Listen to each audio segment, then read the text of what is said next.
Seeds બોલ નાખીને બનાસકાંઠાને હરિયાળું બનાવવાના પ્રયત્નો 50 લાખ સીડ્સ બોલ નાખવાની કામગીરી। બનાસકાંઠા જિલ્લાના પર્વતીય વિસ્તારને પાણીદાર તેમજ હરિયાળું બનાવવાની પહેલ। બનાસ ડેરી તેમજ નિયામક મંડળ દ્વારા અંબાજીના વિવિધ વિસ્તારમાં 3 વખતથી સીડ્સ બોલ દ્વારા પ્રયત્ન કરાઈ રહ્યા છે।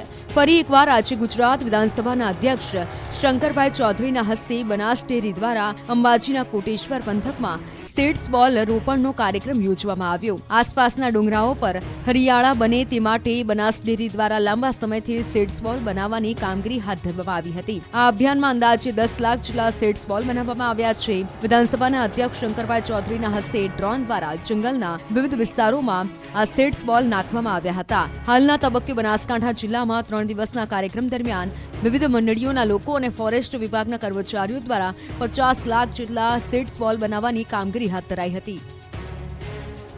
ભગવાન જગન્નાથજીના મામેરાની તૈયારીઓ શરૂ। 42 ગામના ગ્રામજનો મામેરામાં જોડાશે।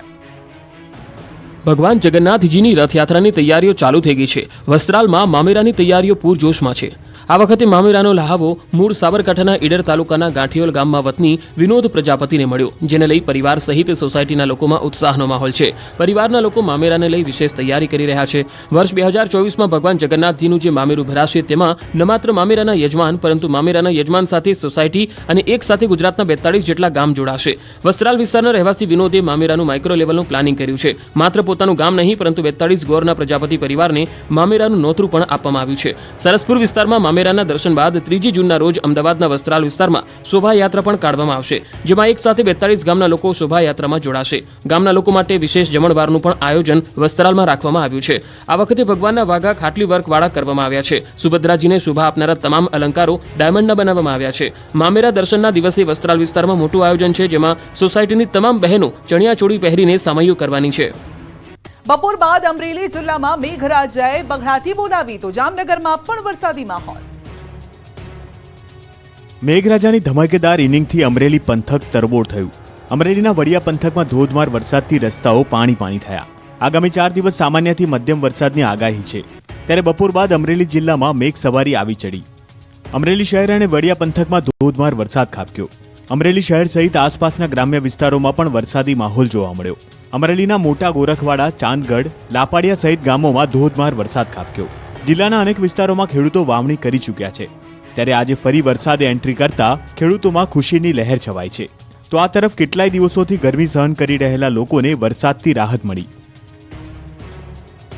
આ તરફ જામનગર જિલ્લામાં પણ મેઘરાજાએ હાજરી પુરાવી। ભારે બફારા પછી બપોરે જામનગર જિલ્લામાં વરસાદી માહોલ રહ્યો। જામનગર શહેર અને ગ્રામ્ય વિસ્તારોમાં વરસાદી ઝાપટા પડ્યા। અનેક વિસ્તારોમાં વરસાદ વરસતા રસ્તા પર પાણી ભરાયા હતા। ધ્રોલ, જાડિયા, કાલાવડ, જામજોધપુર, લાલપુર સહિત ગામડાઓમાં વરસાદ વરસ્યો। મોરબી વાંકાનેરમાં બીજા દિવસે પણ મેઘરાજાએ હેત વરસાવ્યું। અસહ્ય બફારા બાદ સતત બીજા દિવસે સાંજના સમયે મેઘરાજાનું આગમન થયું। ધીમી ધારે વરસાદ વરસતા લોકોને પણ મહદઅંશે ગરમીથી રાહત મળી હતી। અમરેલી જિલ્લામાં બપોર બાદ વાતાવરણ પલટાયું। અમરેલી અને વડિયા પંથક બાદ સાબરકુંડલામાં પણ વરસાદ। સાબરકુંડલાના ઘોબા, ફિફાદ, પિયાવા, મેવાસા, જીરામાં પણ વરસાદ થયો। અનેક વિસ્તારમાં વાવણી લાયક વરસાદથી ખેડૂતોમાં આનંદ છે।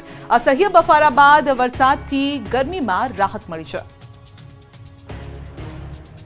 આ તરફ ભાવનગર જિલ્લામાં પણ આજે વરસાદની હાજરી રહી। ગ્રામ્ય વિસ્તારોમાં સારો એવો વરસાદ વરસ્યો।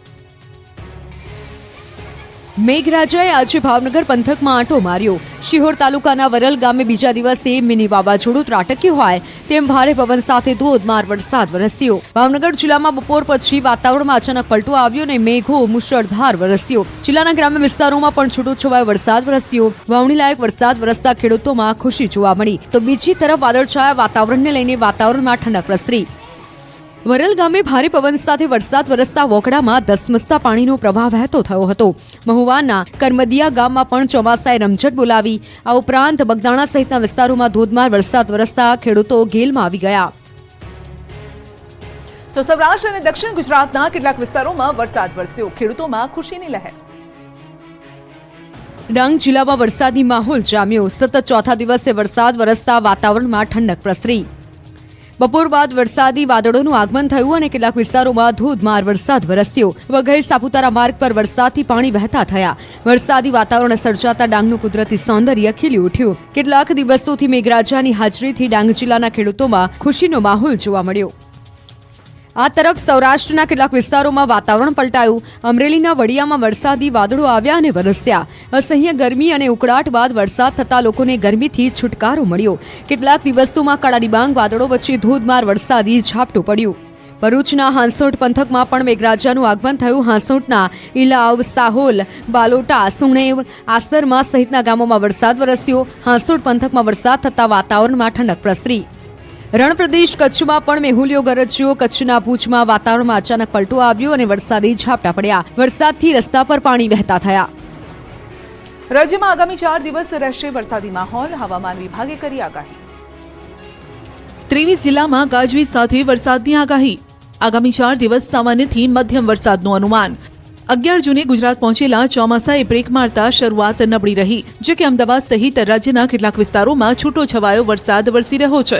આ દરમિયાન હવામાન વિભાગે મહત્વની આગાહી કરતા જણાવ્યું છે કે આગામી 4 દિવસ રાજ્યના કેટલાક વિસ્તારોમાં વરસાદ થશે. આગામી 4 દિવસ થંડરસ્ટોર્મ સાથે વરસાદની આગાહી છે. જ્યારે 5મા અને 6ઠા અને 7મા દિવસે અમુક જગ્યાએ સામાન્ય વરસાદ થઈ શકે છે. आने वाले दिनों के लिए जो गुजरात स्टेट के लिए फोरकास्ट दिया जा रहा है, डे 1 से लेकर डे 4 तक आइसोलेटेड प्लेसेस पे लाइट टू मॉडरेट रेन होने का पूर्वानुमान है और डे 5, डे 6 और डे 7 के लिए फ्यू प्लेसेस पे लाइट से मॉडरेट रेन होने का पूर्वानुमान है. આગામી દિવસોમાં કયા વિસ્તારોમાં વરસાદ પડશે તેના પર નજર કરીએ. 16 જૂને પંચમહાલ, દાહોદ, વડોદરા, છોટાઉદેપુર, નર્મદા, ડાંગ, નવસારી, વલસાડ, તાપી, દમણ, દાદરા નગર હવેલી, ગીર સોમનાથમાં વરસાદની આગાહી છે. જ્યારે કે 17 જૂને ભરૂચ, સુરત, ડાંગ, નવસારી, વલસાડ, દમણ, દાદરા નગર હવેલી, અમરેલી અને ભાવનગરમાં વરસાદ થશે. તો 18 જૂને ભરૂચ, સુરત, ડાંગ, નવસારી, વલસાડ, દમણ, દાદરાનગર હવેલી, જૂનાગઢ, અમરેલી, ભાવનગર અને ગીર સોમનાથમાં વરસાદની આગાહી છે. ચોમાસા અંગે હવામાન વિભાગે જણાવ્યું છે કે 5 દિવસ બાદ ચોમાસું સક્રિય થઈને આગળ વધે તેવી શક્યતા છે. રાજકોટમાં કોંગ્રેસ કાર્યકરો અને પોલીસ વચ્ચે ઘર્ષણ. ટીઆરપી ગેમ ઝોન કાંડ મામલે રસ્તાઓ પર ચક્કાજામ. રાજકોટમાં આગકાંડના બનાવ સામે કોંગ્રેસે આક્રમક દેખાવો કર્યા. ટીઆરપી આગકાંડમાં 27 જેટલા લોકોના જીવ ગુમાયા બાદ સરકારે એસઆઈટીની રચના કરી છે. જોકે એસઆઈટી યોગ્ય કાર્યવાહી ન કરતી હોવાના આરોપ સાથે કોંગ્રેસના મોટા નેતાઓએ વિરોધ પ્રદર્શન કર્યું, જેમાં ઘર્ષણના દ્રશ્યો સામે આવ્યા. કોંગ્રેસ નેતા અમિત ચાવડા, સાંસદ જ્ઞાનીબેન ઠાકોર, એમએલએ જિગ્નેશ મેવાણી, એનએસવાય પ્રદેશ પ્રમુખ નરેન્દ્ર સોલંકી સહિતના નેતાઓ વિરોધ પ્રદર્શનમાં હાજર રહ્યા. કોંગ્રેસે અલગ અલગ પોસ્ટરો સાથે નોંધાવ્યો વિરોધ. સાથે જ ભોગ બનેલા પરિવારોને 1 કરોડ રૂપિયાનું વળતર આપવાની માંગ કરી. ગુજરાત પ્રદેશ કોંગ્રેસના એનએસવાયના પ્રમુખ નરેન્દ્ર સોલંકીએ દરવાજો બંધ થતા કૂદવાનો પ્રયાસ કર્યો. દરવાજો કૂદવા જતા પોલીસ સાથે ઘર્ષણ થયું. પોલીસ દ્વારા કોંગ્રેસના કાર્યકર્તાઓને પોલીસ કમિશનર કચેરી અંદર જવા દેવામાં ન આવતા થયું ઘર્ષણ. પોલીસ કમિશનર કચેરીની અંદર જવા દેવામાં ન આવતા કોંગ્રેસના કાર્યકર્તાઓએ બસ પર ચડી ચક્કાજામ કર્યો હતો. આગના પીડિતો પણ આ આંદોલનમાં પહોંચ્યા હતા. આગકાંડમાં પીડિત અને હોસ્પિટલમાં દાખલ દર્દી એમ્બ્યુલન્સ લઈને પહોંચ્યા હતા. આ સાથે જ કોંગ્રેસ દ્વારા બસ અને અન્ય વાહનો રોકાવીને રસ્તા પર ચક્કાજામ કર્યું. બાદમાં રાજકોટ શહેર કોંગ્રેસ દ્વારા પોલીસ કમિશનર બ્રજેશકુમાર ઝાને આવેદનપત્ર આપવામાં આવ્યું.